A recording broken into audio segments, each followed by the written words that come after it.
بسم اللہ الرحمن الرحیم۔ السلام علیکم ناظرین۔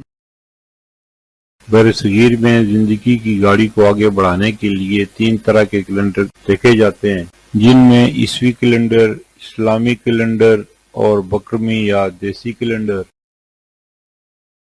عیسوی کیلنڈر کے حساب سے 22 جولائی 2025 دن منگل کا پاکستان، بھارت، بنگلہ دیش اور دیگر ممالک میں ہجری یا قمری کیلنڈر کے حساب سے 26 محرم 1447 ہجری دن منگل کا سعودی عرب اور دیگر خلیجی ممالک میں ہجری یا قمری کیلنڈر کے حساب سے 27 محرم 1447 ہجری دن منگل کا سعودی عرب اور دیگر خلیجی ممالک قمری کیلنڈر کے حساب سے ہم سے ایک دن آگے ہیں۔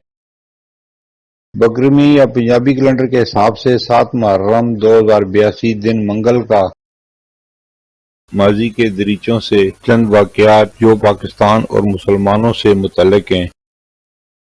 22 جولائی 1914 میجر طفیل محمد شہید نشان حیدر ہوشیارپور میں پیدا ہوئے۔ 22 جولائی 1915 معروف پاکستانی ادیبہ، تحریک پاکستان کی رہنما اور ایشیا کی پہلی PhD خاتون ڈاکٹر شائستہ اکرام اللہ کلکتہ میں پیدا ہوئیں۔ انہوں نے تحریک پاکستان میں اہم کردار ادا کیا اور پاکستانی ادب میں بھی نمایاں خدمات انجام دیں۔ 22 جولائی 1999 پاکستان نے سیف گیم میں 6 سونے کے تمغے حاصل کیے، جو پاکستانی کھیلوں کی تاریخ میں ایک اہم کامیابی تھی۔ 22 جولائی 2010 پاکستان فضائیہ نے اپنے تربیتی مشنوں میں جدید F-16 طیاروں کی شمولیت کی، جو پاکستانی دفاع کے لیے اہم پیش رفت تھی۔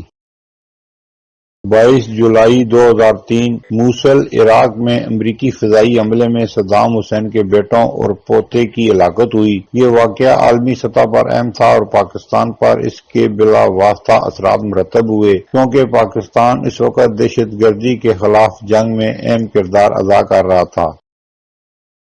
22 جولائی 2004 استنبول سے انقرہ جانے والی مسافر ٹرین کے حادثے میں 140 افراد ہلاک ہو گئے۔